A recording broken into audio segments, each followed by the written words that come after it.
Commander Marcus Webb had faced hostile aliens, navigated asteroid fields, and survived 3 separate ship malfunctions. But nothing in his 20 years of space service had prepared him for the Valaran diplomat sitting across the negotiation table. She was called Lysara, and she represented one of the most advanced species in the known galaxy. The Valarans were feline in appearance, sleek, elegant, with iridescent fur that shifted colors with their moods and large, knowing eyes that seemed to peer into one's soul. They were also, as Marcus was learning, telepathic. The conference room aboard the neutral station Harmony's Gate was sterile and cold, designed to favor no species. Marcus sat with his delegation, 3 military advisors and a linguist, while Lysara sat alone, her tail swishing lazily behind her chair. She hadn't brought guards or assistants. She didn't need them. The terms are simple, Marcus said, sliding a datapad across the table. Humanity requests passage through the Valaran trade routes to reach the outer colonies. In exchange, we offer mining rights to the asteroid belt in Sector 7 and technology-sharing agreements. Lysara's eyes glimmered with amusement. But she said nothing. She merely tilted her head, studying him with an intensity that made his skin prickle. This is ridiculous, Marcus thought. She's playing games. Probably thinks humans are beneath her like all the others. Lysara's fur rippled from silver to deep violet. She leaned forward, her voice a melodic purr that sent shivers down his spine. Careful, human. I can hear everything. The room fell silent. Marcus felt his blood turn to ice.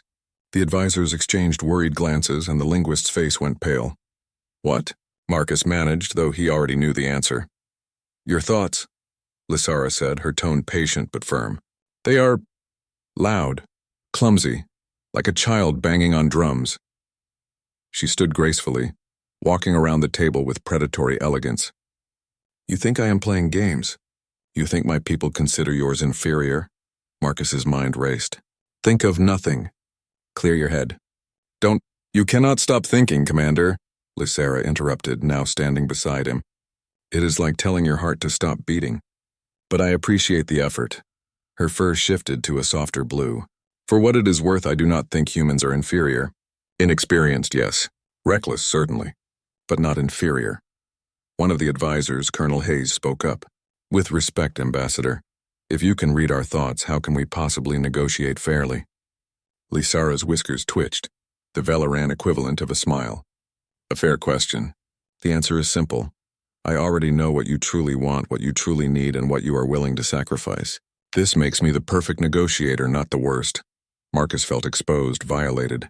Every strategy session, every contingency plan, every doubt he'd harbored, she could access it all. We're at a complete disadvantage. Yes, you are, Lysara agreed, returning to her seat. But consider this, I also know you are sincere.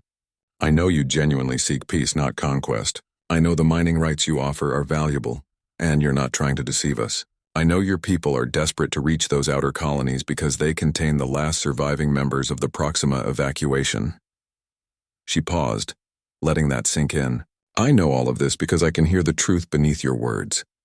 Marcus stared at her, momentarily speechless. The Proxima evacuation was classified.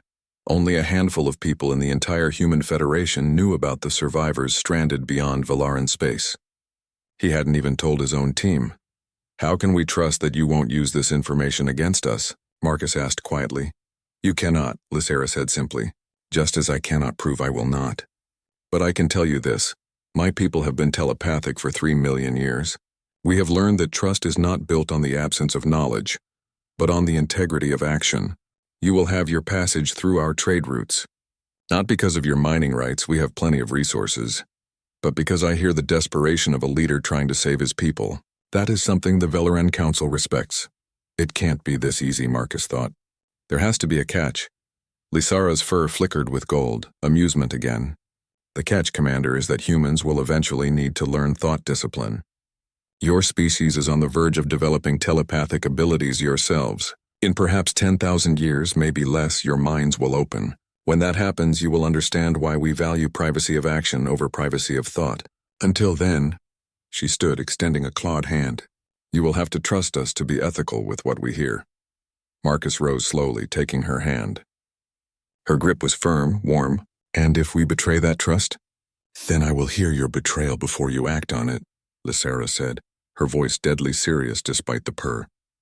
And there will be consequences, but I do not think you will.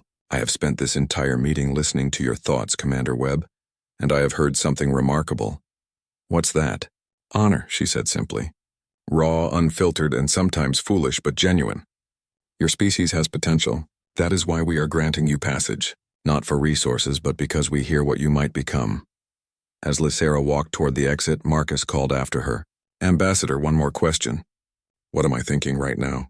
She paused at the doorway, her fur shimmering through a spectrum of colors before settling on a warm amber. You are thinking that perhaps being heard completely isn't the worst thing in the universe. You are thinking that maybe, just maybe, humanity has finally found allies who will accept us as we truly are, flawed, ambitious, and trying our best. She glanced back over her shoulder. You are also thinking that I am terrifying. You are correct on all counts. The door slid shut behind her, leaving Marcus and his team in stunned silence. Colonel Hayes was the first to speak. Sir, what just happened? Marcus sat down heavily, running a hand through his hair. For the first time in weeks, he smiled. I think, Colonel, humanity just passed a test we didn't know we were taking. And I think we just made the most powerful allies in the galaxy. Thank you, he thought, knowing somehow that she would hear it. From somewhere in the station's corridors, he could have sworn he heard a satisfied purr.